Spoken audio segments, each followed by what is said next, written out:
Uno munsi natembereye ku mudandaza yariko aradandaza, yego twagiraniye ibiganiro vyiza cane, reka nawe wumvirize ko twaganiriye. Nashimye kumuganiriza kugira ngo numve ibiciro vyiwe ukuntu bimeze n'ukuntu agurisha. Yego n'ubu nyene mugomba mubone mw'aka kanya, mwumvirize ukuntu twaganiriye neza cane kandi twahuje. Murakoze cane. Je wumva mu bisanzwe je nshaka igitasha ciza kandi ubinyereke neza utampenze, unyereke n'ubukomezi bwacu. Igitasha c'ibwami kirabaho? Nyereka ico gitasha c'ibwami. Ico n'icibumba? Urumva na poni yacu ingene imeze. Iki n'icibwami mu Bwongereza muri UK. Yego nivyo bakoresha rero. Ibi nivyo bakoresha. Urabona na dese yacu ingene biforo. Arese ndazanye ivyo bita kenyose nayo ra. Kenyose. Umva kuko iki nagifashe nishobora no kunyerera. Ico ntushobora kunyerera uri kuruguru. Ubwo mushaka kumusubiramo kugurura. Nyereka ikindi. Ako 10.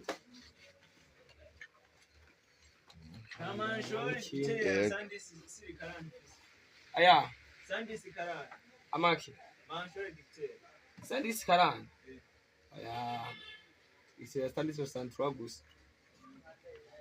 Nshaka igitasha kimeze neza, nico nje kugushorera kandi rero ntumbeshe, umbeshe naho. Ese no kubesha. Nyereka. Unyereke. Nta bane nayo ufise ya karani. Bane ya karani. Zirahari. Bebe zimaje. Bane ya karani. Nta bane.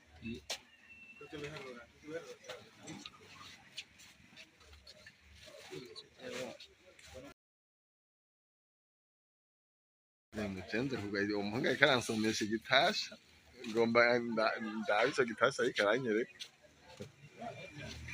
Oya sindashima ariko anyereka vyose. Naje.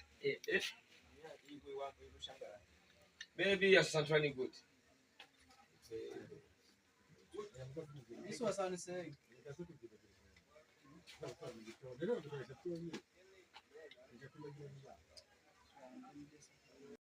Bandanya unyereka ico kindi gitasha kigira kabiri, byose zuranyereka. Kiriya ni gitasha kitarenze. Yego. Yego. Gitasha ciza cyane. Yego. Unabinashobotse ukirabamo nako kisina milwari. Urabeshana. Imbere yuko banza kuja kugura apfanye. Ico kirabamo. We nubona ko mwana milwari. Ngo urazi gusomesha mu. None ko ari milwari. Iki mbere yo kugura ubanza kwitora tubaga kumenya ukaca winjira muri saro canke mu cumba. Iki ni gitasha citarenze kandi kirazindutse cyane. Kirazindutse cyane. Kirazindutse cyane. Nshaka igitasha gikomeye kandi n'umuntu akibonye avuga ni nyenya chef awereje. Kadakoza ni gitasha bita kinyonsi. Coco nico cyane makibumara. Yego. Unaniwe na kinyonsi na kindi gitange wakutu na kindi gitasha wakutonda ngamu gihugu cy'u Burundi.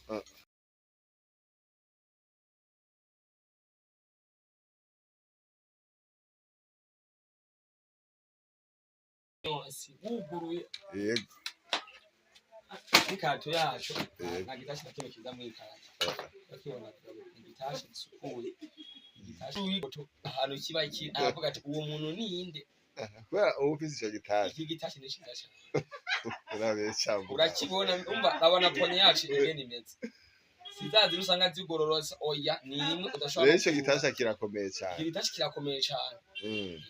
Nubwo naza aho gikorerwa mugabo abagikora ndazi yuko neza na neza bashiramo ibintu wowe unakiravye gusa kirabe cyereka abanwanyi ndazi barakibona neza ico gitasha barakibona igitasha kugira weme ko kinakomeye uravye n'ifunguro zacu bitandukanye byatumenyere mu Burundi nashakisha yigwa ngahe nta funguzo ko mu wundi rufise umuziringi nkuko usanga rumeze hahise ko kenyonse nta kindi gitashe uzosanga gikomeye atari kenyonse nico ca mbere mu gihugu iki rero ugitwaye uri umuntu nyene ukunda korosha ubuzima ubwo umusaga wo gushaka kuma winjira mu cumba usohoka winjira musa rusohoka gushaka kuma wugura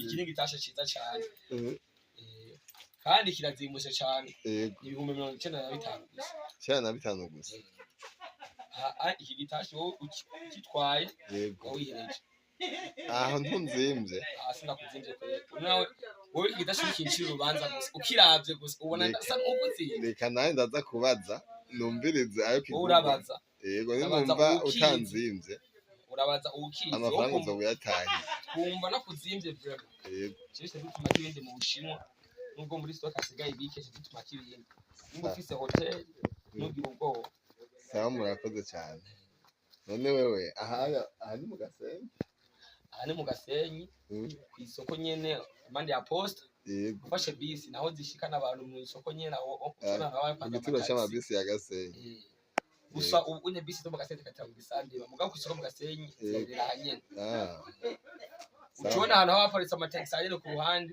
ukacubaza ati kwa Charles ni hehe batera bakwereka kwa Charles niwe kumenga urazi gusomesha cyane sigusomesha ahubwo niko tuvuga ibyiza by'imari kwa dufise cyangwa warabyize amaraso y'umuryango amaraso y'umuryango kweli ibitashe dufise byiza ngibi kandi ndabona mufise ibintu byinshi ndoza kubashora n'ibindi bintu nta kibazo twebwe uduhaye umwanya gusa inzara tukayistaramo ibintu by'amazi garanti n'imyaka 5 utidoga abafundi barakumbira inzigo kubera ibintu byawe bidapfa urumva ni hatari urakoze cyane nzogaruka kubashorera nta karibu cyane no yego kandi murakoze none we izina ryawe izina ryanje bayita engineer ni kuri gari engineer wahejeje je nahiye amashure nubwo titagira narayironka gusubira musa n'ibifisa w'ice bikenya yego ndeko wahejeje hakiri kare nanjye sije na engineer gadi ni ukuri gadi amerika amashure mato yego ariko ritegura kubandanya yego kugira ngo ikirane umwuga wanje neza abanje ngaho gira mbe ndabacamo ibintu kwanza bimeze neza kugira niyo mwanyizira mu kamanda wubakira inzu zanyu gadi mwabanje kubona amabibi ya mbere n'abakoreye ababisi za Kenyonsi na za Wisa courage gadi merci bon hamareje nagomba umbwire aha hantu uri kurakorera ukuntu hitwa kugira ngo n'umukiriya yagukeneye abone ashobore kugutora hitwa ngo iki ahantu hitwa Winner Star Company ari kuri Winner Star Company ariko abantu benshi bakaba bahaze nko kwa Charles benshi bahaze nko kwa Charles gusa iyi ni Winner Star Company zone iyi ni zone Gihosha yego quartier tawe hani muri quartier tawe nyine mu karere mu cyamwabona mwese ku gituro c'ama ahantu ku gituro c'amabisi ya Gasenyi abari paritse n'amataxi aho hanze mutamwabona imandi ya poste yego zone Gihosha yego kari mwese turabahaye ikaze kandi ibiciro byacu ni hasi cyane rwose murakoze cyane je ndizera yuko abantu benshi bazona bashorera kuko oya Naje ko naramutse ndahaza n'abandi bazoza kabisa kandi mugira umugisha mwinshi abantu baradushorera yego kandi turongeye no kubashimira kandi mwe murakijijwe nabonye na Bible ngaho tugumana inkota tugumana bibiri yego turakijijwe kuko ibintu byose tubikora mu kwizera nayibonye kabisa amanyanga oya Imana irushirize kubahezagira rero merci beaucoup